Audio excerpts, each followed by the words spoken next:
Dans un moment inoubliable, le jeune président du Burkina Faso, Ibrahim Traoré, a stupéfié le public en rendant un hommage inattendu à Charlie Kirk. Ses paroles, pleines de force, d'humilité et d'une vérité audacieuse, ont laissé les Américains sans voix. Ce qui n'était au départ qu'une reconnaissance respectueuse s'est rapidement transformé en une révélation bouleversante qui a suscité de vastes débats aux États-Unis et au-delà. Cette vidéo capture chaque seconde de l'hommage, la réaction du public et explique pourquoi il est désormais considéré comme l'un des moments les plus commentés de l'année. La soirée devait être ordinaire. À l'université d'Utah Valley, Charlie Kirk est monté sur scène, souriant, prêt à parler de liberté et de foi à des centaines d'étudiants. Il conservait son assurance habituelle, inconscient que le danger s'était déjà infiltré dans la pièce. Soudain, un bruit strident déchira l'air. Un coup de feu. Des cris de surprise emplirent la salle. Les élèves hurlèrent, se laissèrent tomber par terre, la tête couverte. Le chaos se répandit comme un incendie. La sécurité s'est précipitée, mais il était trop tard. Charlie est tombé, son micro a roulé, résonnant sur le parquet. Il gisait là, immobile. Les caméras se sont figées sur la scène. En quelques minutes, la nouvelle s'est répandue comme un éclair à travers les États-Unis. Une voix politique réduite au silence par la violence. Sur les réseaux sociaux, larmes et colère ont fusé. Drapeaux baissés, prières élevées et des questions sans réponse. Pourquoi lui? Pourquoi maintenant? Qui a pu faire ça? Sa femme, qui regardait la scène en direct, a laissé tomber son téléphone, le cœur brisé. Ses deux enfants dormaient à l'étage, inconscients que leur monde venait de changer à jamais. Au matin, l'Amérique était sous le choc. Les présentateurs du journal télévisé murmuraient ces mots avec précaution. Charlie Kirk, mort à 31 ans. Les hommages ont afflué, tant de la part de ses alliés que de ses détracteurs. Les étudiants ont allumé des bougies devant l'université. Des inconnus ont déposé des fleurs près des marches où il avait marché pour la dernière fois. Le président Donald Trump a ordonné la mise en berne des drapeaux. Les églises de l'Utah ont ouvert leurs portes, accueillant ceux qui avaient besoin d'un lieu pour pleurer et prier. Les gens étaient souvent en désaccord avec Charlie. Mais désormais, plus rien de tout cela n'avait d'importance. Un jeune père était parti. Une femme était veuve. Les enfants grandissaient sans leur père. L'Amérique souffrait. Au milieu de ce deuil, une autre surprise survint. À des milliers de kilomètres de là, un message est arrivé. Le président de transition du Burkina Faso, Ibrahim Traoré, a exprimé sa tristesse. Il a appelé Charlie, son frère par ses convictions. Peu d'Américains connaissaient Traoré. Pourtant, ses paroles avaient une portée inhabituelle. Pourquoi un dirigeant ouest-africain, plus jeune que la plupart des présidents, pouvait-il éprouver une telle affection pour un militant américain? Cette question a piqué la curiosité du monde entier. Et ce qui se passa ensuite laissa tout le monde sans voix. 3 jours après la fusillade, une cérémonie commémorative fut annoncée à Washington. Dirigeants, pasteurs et citoyens se préparèrent à se rassembler. Les caméras de toutes les grandes chaînes de télévision se préparèrent à diffuser en direct.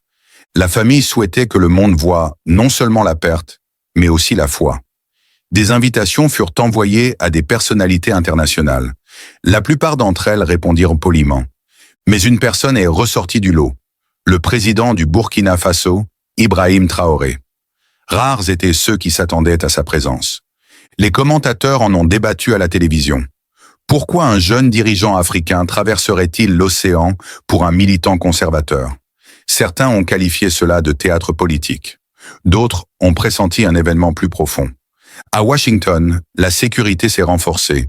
Les rues ont été fermées. Des voitures noires bordèrent les avenues.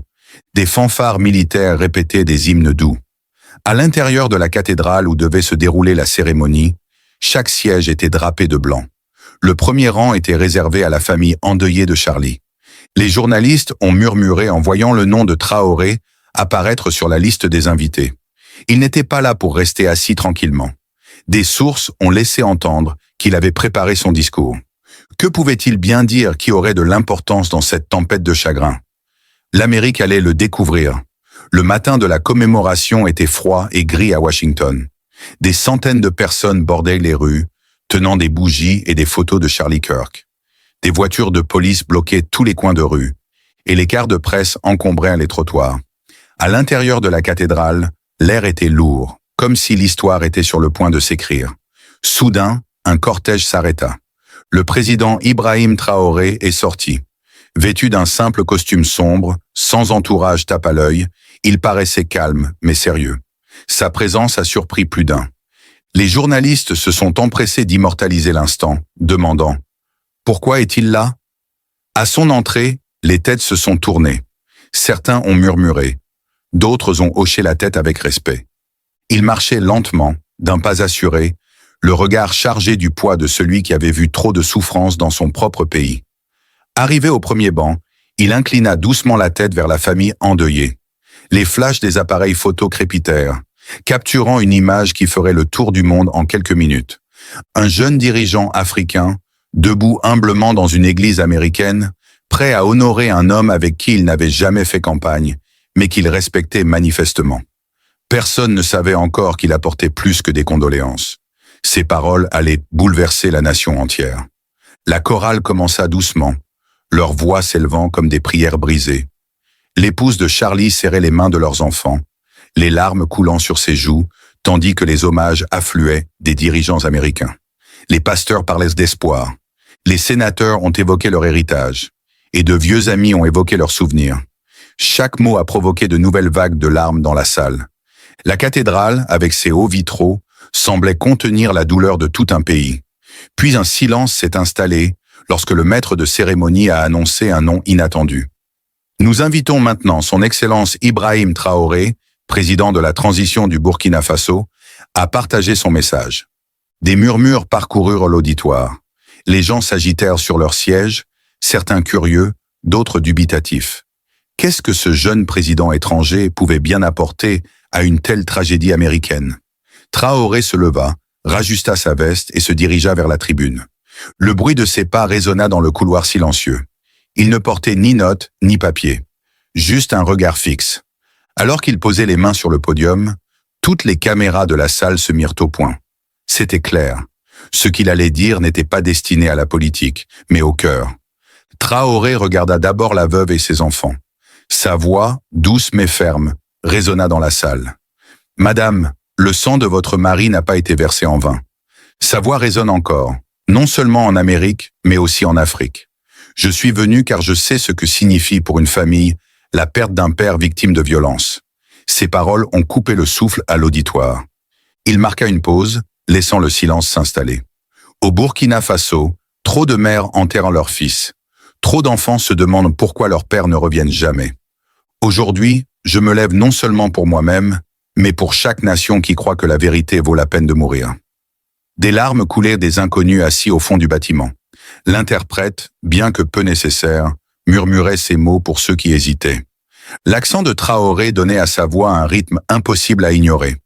Ceux qui doutaient de sa présence se penchaient en avant, captivés. À cet instant, la cérémonie commémorative ne semblait plus seulement américaine. Elle avait une dimension mondiale. Traoré avait transformé la mort d'un homme en un miroir pour le monde. Et ce qu'il allait révéler allait être encore plus profond. La cathédrale était si silencieuse qu'on entendait le léger craquement des bancs en bois. Tous les regards étaient braqués sur Ibrahim Traoré. Il se tenait droit, mais son visage exprimait la tristesse. « Je connais la douleur des balles. » Il continua d'une voix assurée. « Dans mon pays, les jeunes hommes sont traqués parce qu'ils osent rêver de liberté. Charlie Kirk rêvait aussi. C'est pourquoi sa mort n'est pas seulement la perte de l'Amérique. C'est la perte de l'Afrique. C'est la perte de l'humanité. » Une vague de murmures discrets parcourut la salle. La veuve serra ses enfants dans ses bras, ses larmes coulant plus fort. Un étudiant au fond murmura « Il nous comprend mieux que nos propres dirigeants. » Les gens furent frappés non seulement par ses paroles, mais aussi par leur profonde émotion. Traoré ne prononçait pas de discours. Il saignait à chaudes larmes devant des inconnus. Les journalistes, figés, restaient assis, la plume en pause, hésitant entre prendre des notes ou simplement écouter. Le poids de son message pesait sur chacun comme une pierre sur la poitrine. Pourtant, il y avait quelque chose dans son ton, une pointe d'urgence, comme s'il portait une vérité trop lourde pour la retenir plus longtemps. Traoré prit une profonde inspiration, sa main effleurant le podium comme pour se stabiliser. Puis son ton changea, plus fort, plus sec. « Je dois parler franchement, dit-il. Quand une voix est réduite au silence par une balle, ce n'est pas seulement le tireur qui est coupable. C'est aussi le climat de haine qui permet à un tel mal de se développer. Des exclamations de surprise parcoururent l'auditoire. Ce n'étaient pas les mots rassurants et rassurants auxquels on s'attendait. Traoré regardait droit vers les caméras, son regard perçant à travers l'objectif, comme s'il s'adressait à chaque foyer américain. En Afrique, nous avons enterré trop de dirigeants parce que les puissances étrangères craignaient leur courage. Ici, en Amérique, on enterre ses fils parce qu'on ne peut protéger ceux qui s'expriment librement. Ces paroles étaient tranchantes. Certains se serrèrent le cœur, d'autres baissèrent la tête de honte. Même le président Trump, assis au premier rang, se penchait en avant, visiblement ému. Pour la première fois, le public a compris que Traoré ne rendait pas seulement hommage à Charlie Kirk, mais qu'il tendait un miroir à la nation tout entière. Ce qui avait commencé comme un hommage se transformait en vérité, et le résultat était plus percutant que quiconque ne l'aurait imaginé.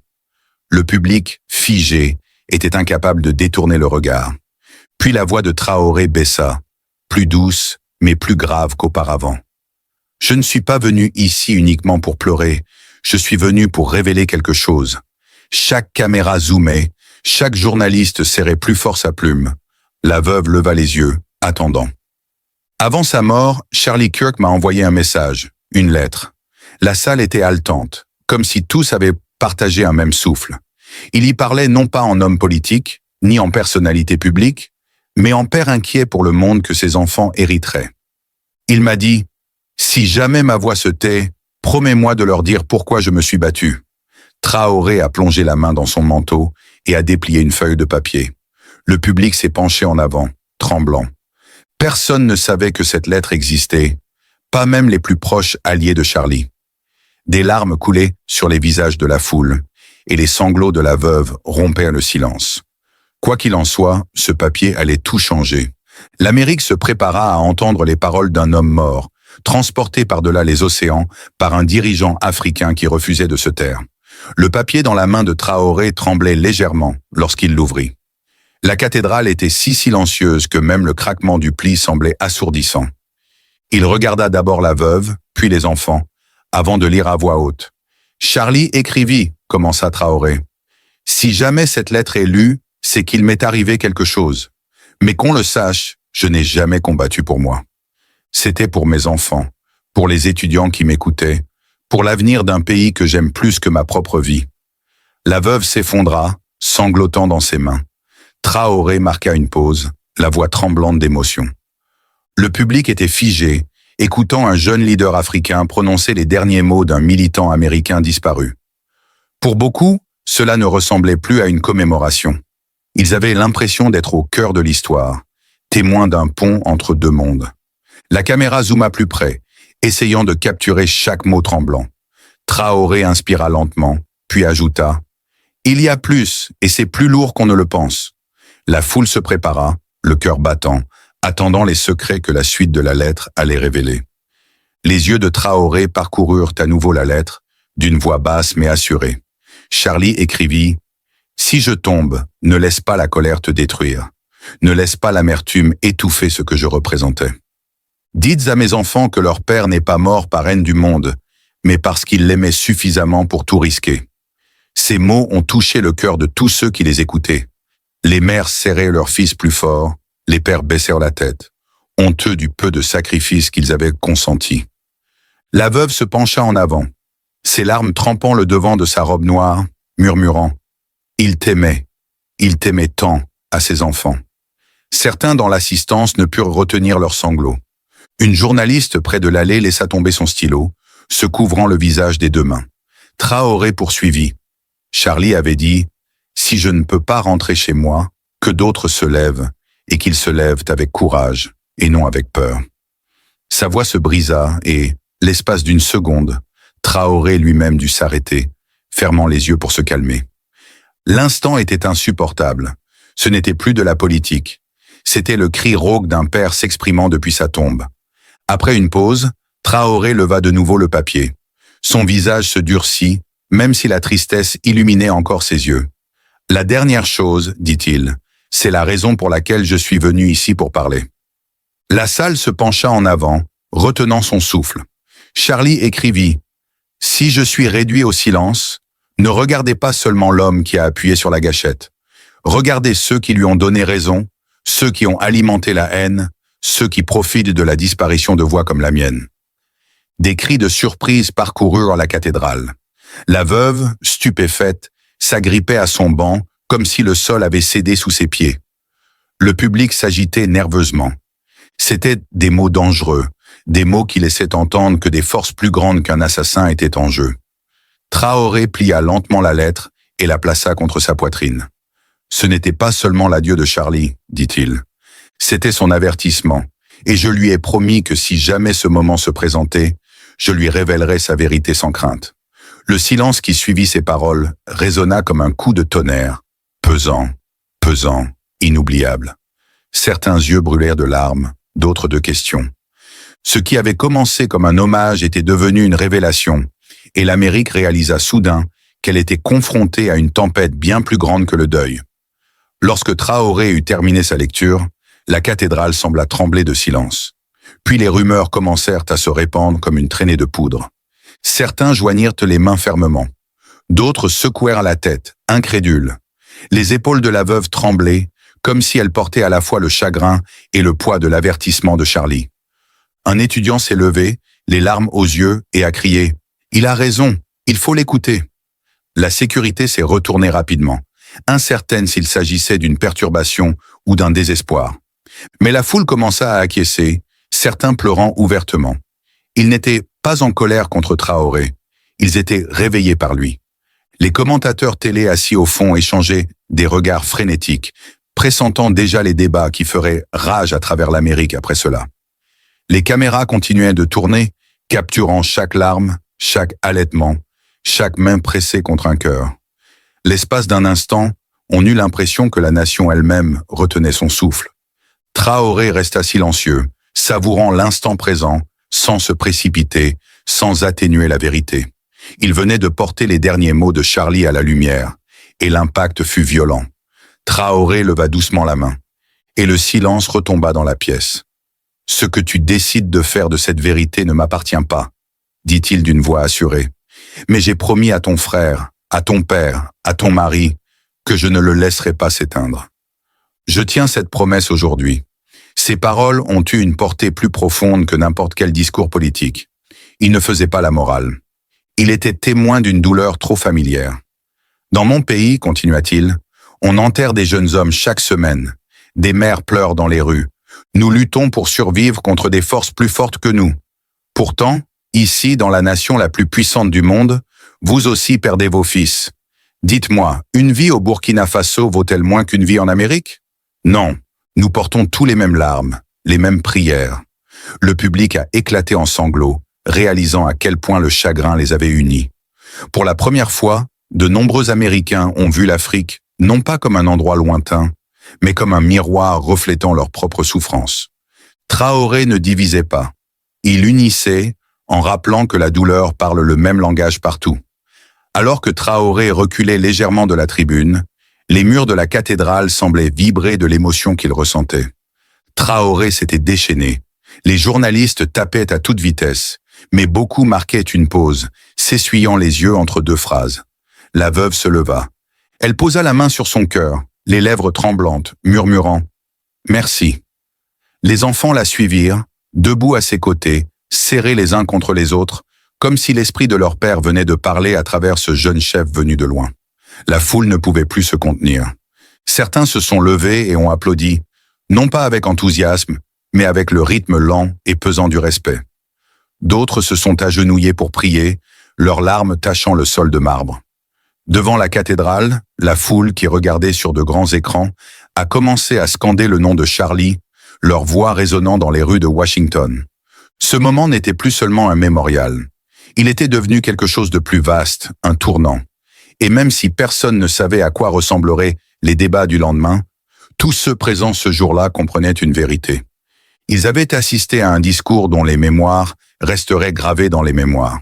Traoré était venu discrètement, mais il repartait porteur d'un héritage trop puissant pour être réduit au silence. Alors que Traoré quittait la tribune, la cathédrale s'est transformée en une explosion inattendue. Les gens n'applaudissaient pas pour le spectacle. Ils pleuraient, embrassaient des inconnus, élevaient la voix pour prier. Dehors, des milliers de personnes se rassemblaient dans le froid, regardant sur des écrans géants, scandant le nom de Charlie en larmes. Les chaînes d'information se sont empressées de diffuser des extraits des paroles de Traoré, les diffusant dans tous les foyers américains. Certains présentateurs ont perdu la parole en direct, incapables de terminer leurs phrases. De Dallas à New York, des foules ont allumé des bougies, veillant sur un homme dont les derniers mots venaient d'être prononcés par quelqu'un venu de l'autre bout du monde. Et au Burkina Faso, des familles se sont rassemblées autour de radios et de télévisions, se sentant étrangement connectées à la douleur de l'Amérique. Les réseaux sociaux ont explosé, des millions de personnes publiant des clips avec des légendes du genre « Je n'aurais jamais pensé pleurer comme ça ». Et Traoré a dit ce que nous avions tous besoin d'entendre. La lettre, la révélation, la vérité crue. Elle était partout. Ce qui devait être une commémoration silencieuse était devenu une vague mondiale de chagrin et d'unité. L'Amérique avait été secouée et le monde entier la regardait. Après la cérémonie, la veuve demanda à rencontrer Traoré en privé. Loin des caméras, dans une petite pièce derrière la cathédrale, elle se tenait devant lui tremblante. Ses enfants se serraient contre elle. À travers ses larmes, murmura-t-elle, « Tu m'as rendu mon mari par tes paroles. Merci. » Traoré baissa profondément la tête, d'une voix douce. « C'est à moi de le remercier. » Son courage parle encore après son dernier souffle. « Je prie pour que ses enfants grandissent et sachent qu'ils ne sont pas orphelins de père. Le monde porte désormais son nom. » La veuve lui prit la main et ils restèrent un long moment silencieux. Deux mondes se rencontrent dans le deuil, mais unis par la foi et la vérité. Un photographe, inaperçu, a pris une image silencieuse. La veuve, ses enfants et Traoré se tenant la main en prière. Cette photo allait plus tard faire le tour du monde comme l'image la plus émouvante de la semaine. Pour la famille, cependant, ce n'était pas une question de politique. C'était une question de guérison. Dans le silence de cette pièce, le chagrin avait trouvé dignité et la douleur un compagnon. Cet instant en était la preuve. Le chagrin se partageait, se divisant en deux, et l'amour pouvait naître même d'une tragédie. À la fin de la semaine, l'Amérique parlait encore du mémorial. Les écoles diffusaient des extraits en classe. Les églises citaient les paroles de Traoré dans leurs sermons. Les dirigeants débattaient de l'impact de tout cela sur l'avenir de la nation. Mais pour les citoyens ordinaires, quelque chose avait changé. Ils ne voyaient plus la mort de Charlie Kirk comme un simple titre de presse. Ils y ont vu un appel à défendre la vérité sans crainte. Et dans les foyers d'Amérique et d'Afrique, les familles ont murmuré des prières non seulement pour la veuve et les enfants de Kirk, mais aussi pour Ibrahim Traoré, le jeune leader qui avait porté le message d'un homme déchu avec tant d'humilité et de ferveur. Le monde avait été témoin d'un événement rare. Un hommage qui marqua un tournant. Un homme d'Afrique avait redonné à l'Amérique son âme. Dans les années qui suivirent, on se demandait encore « Vous souvenez-vous du jour où Traoré a lu la lettre de Charlie ?»